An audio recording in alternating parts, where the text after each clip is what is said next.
Siapa di sini yang takut disuntik? Ternyata ada yang lebih ngeri lagi, ngebolongin kepala. Namanya lobotomi. Tapi emang kenapa tindakan ini dilakuin? Dan apa rasanya kalau kepala kita dilubangin?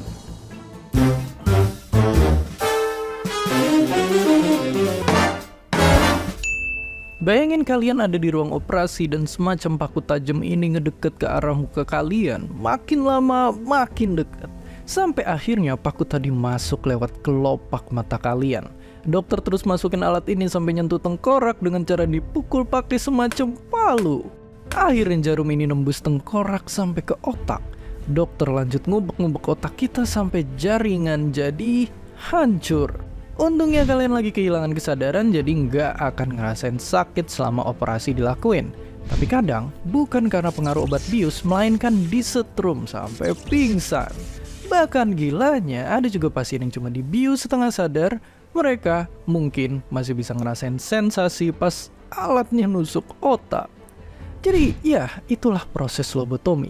Dan ini semua bukan cerita semata. Gilanya ada puluhan ribu orang yang pernah ngalamin ini.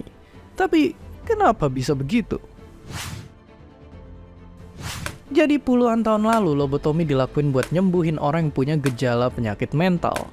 Awalnya ada dokter yang ngelakuin lobotomi ke simpanse agresif yang setelahnya jadi jauh lebih tenang. Karena berhasil, hal serupa dilakuin ke pasien pengidap penyakit mental dan kata dokter yang operasi, pasiennya emang beneran sembuh. Lama-lama lobotomi makin populer dan prosesnya juga jadi lebih gampang. Bahkan katanya setara kayak cabut gigi. Tapi apakah lobotomi beneran bisa nyembuhin penyakit mental? Jawabannya nggak juga. Banyak pasien emang jadi lebih gampang diatur, tapi bukan berarti mereka sembuh. Dibanding nyembuhin, lobotomi ini lebih kayak matiin mesin utama kita. Bahkan nggak sedikit juga yang kondisinya malah memburuk. Misalnya mbak-mbak ini yang dari kecil emang udah ngalamin keterbelakangan mental.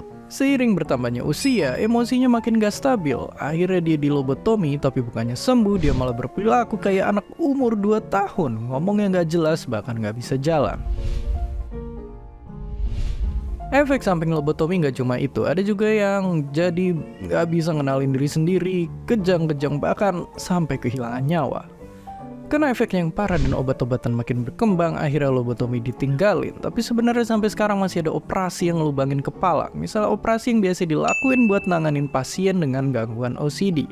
Tengkorak dibor dan bagian otak tertentu dirusak pakai arus listrik. Tapi biasanya operasi ini dilakuin sebagai langkah terakhir kalau obat udah nggak ampuh lagi.